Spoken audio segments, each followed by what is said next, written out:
can't hear you.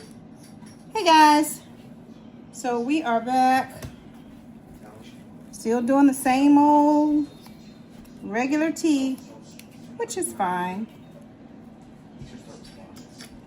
3 pumps, 1, 2, 3, and a little tea here. You know, I'm thinking about all the things I can have once I'm done here with my Groundhog's Day experiment. However, I have been having to cut back on cream. You guys know I told you that. Uh-oh. Got it.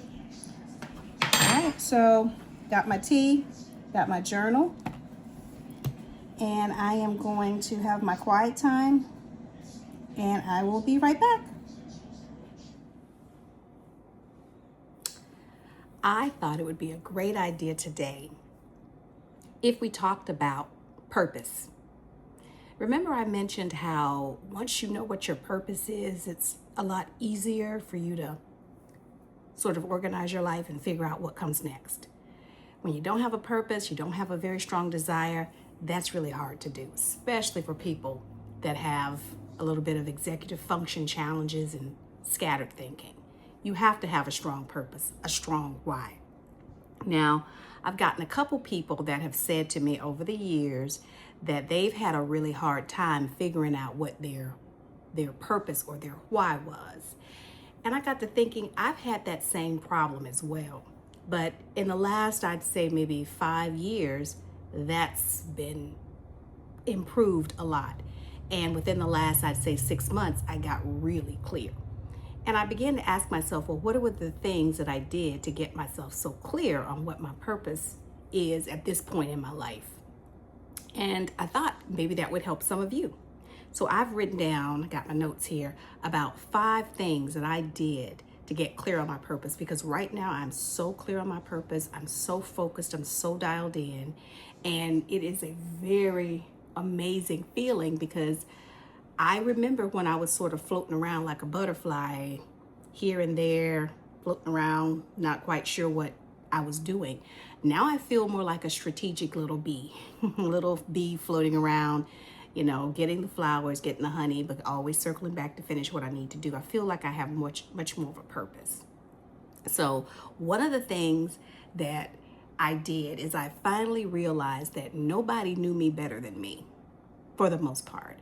And that if I wanted to know what my purpose was, I was going to have to get clear on what it was I actually wanted and needed from this life. And that mental fog is so heavy and life is so busy that it's really hard to hear what we're saying we really want. And so the first thing I had to learn to do was how to sit quiet, how to have quiet time. And you know, that's a cornerstone here. I'm always starting off each episode with quiet time. It's sort of become one of my chaining methods. And we'll talk about chaining later. It's like when I sit in this chair and I have my quiet time, I've connected it with another activity. I have my daily dashboard right here. So by me sitting in this chair, getting quiet, I've chained a couple of other activities to it so that it flows into a natural system now. But the first thing I had to learn how to do before I got any of my systems together is I had to learn how to sit quiet. It really is a powerful, powerful way to get clear on who you are and to then learn how to chain other behaviors to that so that you can make sure you get stuff done. Now, when you're quiet, you need to have a space that you're not going to have it, you know, when you need to get quiet here, at least in the first, as you're learning to do this, you need a space that's quiet, that you're not going to have a lot of interruptions. And I know if you're like me and you have a busy home, there are lots of people that come in and out of the kitchen. For me, my kitchen became my wonderful quiet space because I showed you guys that little window that I have here that has all the green trees, and green's my favorite color. I love trees. So it provided me that peace and that stillness that I needed visually so that I could learn to get quiet inside. So you have to find your place. It might be your bedroom. It might be your kitchen table. It could be your living room. It might be a den. You may be fortunate enough to have your own office, but wherever that quiet space is, your own office in your home. Wherever that quiet space is, you want to use that. Now, some people have to go to their jobs and they have offices at their job, and they can get quiet at their job, in their office at their job, and that's fine. Wherever that space is, that you don't have any interruptions. Now, the next thing you want to do is you want to make sure you have a journal. Yes, I know a lot of people like to type. Let me tell you, there's something about the act of writing that connects to your brain. It's tactile. You're creating the letters. Your brain is processing it. It's easier for you to get to your inner self when you're writing versus when you're typing. As you're writing out, your ideas and your thoughts, not only will your spelling improve, let me tell you, spelling when you write will improve over typing. Just saying.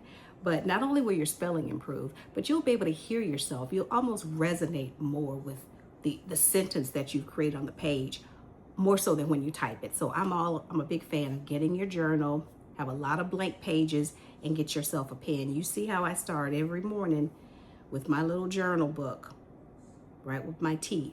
That's what you need to do. Okay, so once you've got your space prepared, you're not going to get a lot of interruptions.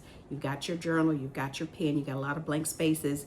You want to move into the next phase, which is just simply asking yourself what your natural talents are. That's the thing we have to remember about our purpose. No one's asking you to go out and do things that you don't have a natural gifting for, because when you do that, that's what gets us all in trouble, and we start, having to push a big boulder up a hill because we don't really feel like this is something we really resonate with. It's not something we really enjoy. Maybe our mothers told us that they always had a vision that we'd be a doctor one day or a lawyer. You got to get past that. You have to figure out what it is that you have a natural gift for. Look for things that you tend to do anyway without being paid or being asked to do it. This isn't a time to be shy. You want to think about all the natural talents that you have. You want to toot your own horn. You're thinking of things like, you know what? I've always liked English. I always did well in my English classes. People say I write well. I enjoy writing. Okay? I love to read a good book. These are all things that you're naturally good at. No one has to go tell you to do any of those things. They're just things that you're naturally good at. Maybe people always enjoy when you bake them cakes because your cakes taste really good.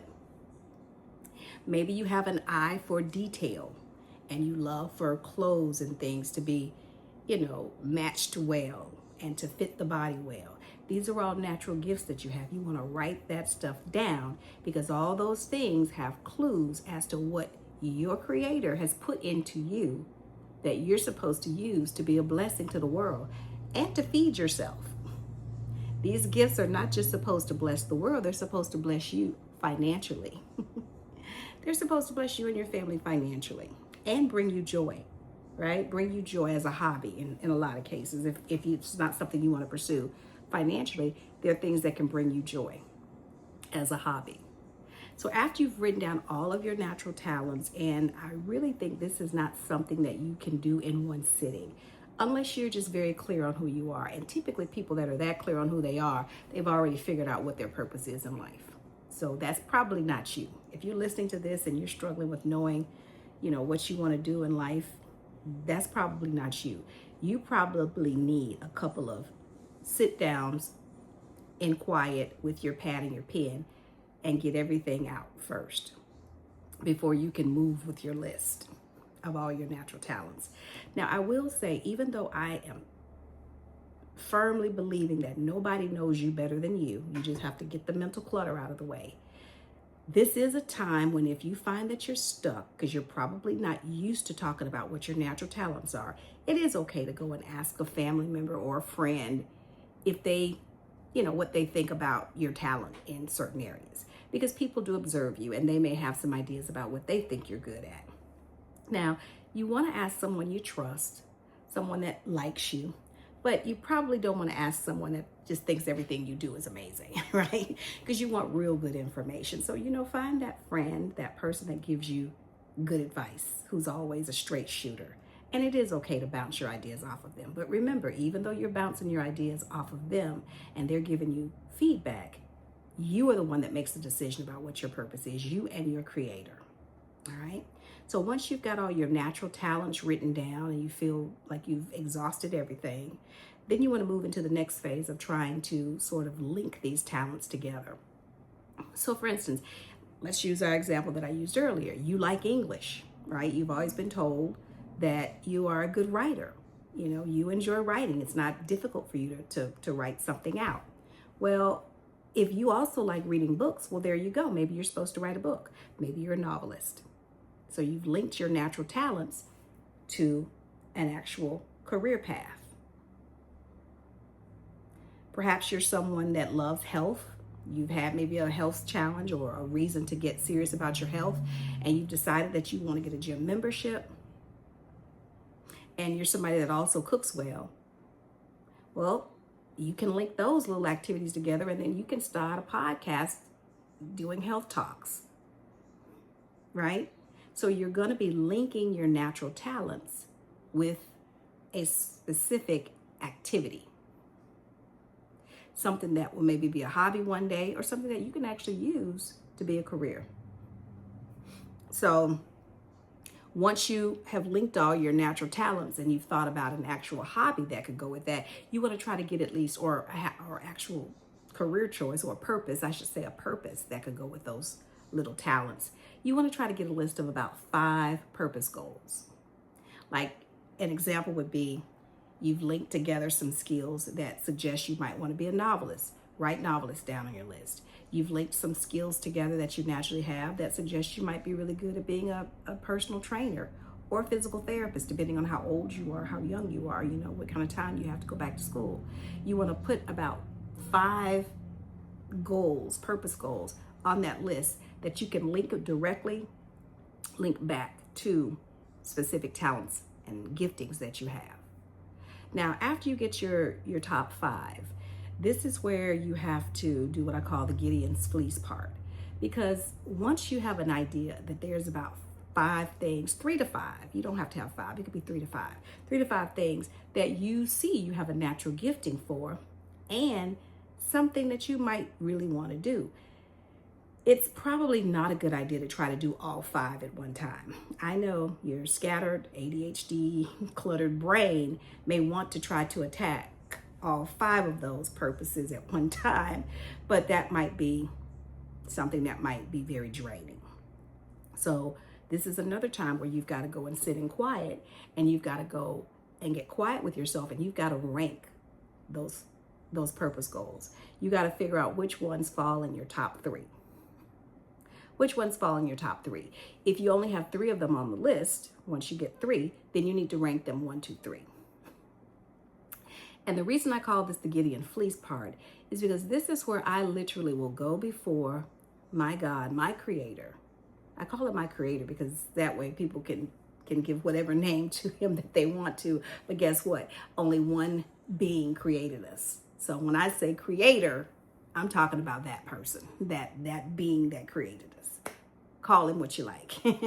But that's when I go before my creator in my quiet time. And at that point, it's not up to anybody else but me, because nobody can rank that but me and my creator. Now, some things I will take into consideration would be my time, my money, and my desire. Which one of these I really, really, really like the most? Which one of these will cost me the most, or I can jump into with the least amount of resources? Which one's going to take the most time? Once I get that ranking, then I can be reasonably assured that I have found my purpose and my goal. It's not this big magical woo woo woo. You're on some, you're in some beautiful oasis or a poppy field, and all of a sudden you get this lightning bolt idea from the sky. That might happen for you, but for most of us, finding our true purpose is just sitting down and knowing who we are and what our natural gifts are, and then figuring out what it is we could do with that. And then you do your little Gideon's fleece by praying about it. And God will do some amazing things. The Creator will do some amazing things. If you can remember in the Bible, Gideon had to decide whether or not he was the one chosen to go fight this war. And I can't remember the people, the nation that he had to fight, but he had to do it with very few men, because God above, his creator, wanted to prove a point that it was him that was winning this victory for Gideon and Gideon's people. And so Gideon was like, you can be me because I'm scared. I can't be the one that's supposed to deliver my nation. It can't be me. So he asked God to give him a fleece. And so basically that is you just asking God to give you a sign. You're asking your creator to give you a sign. And I'm telling you, he will give you a sign.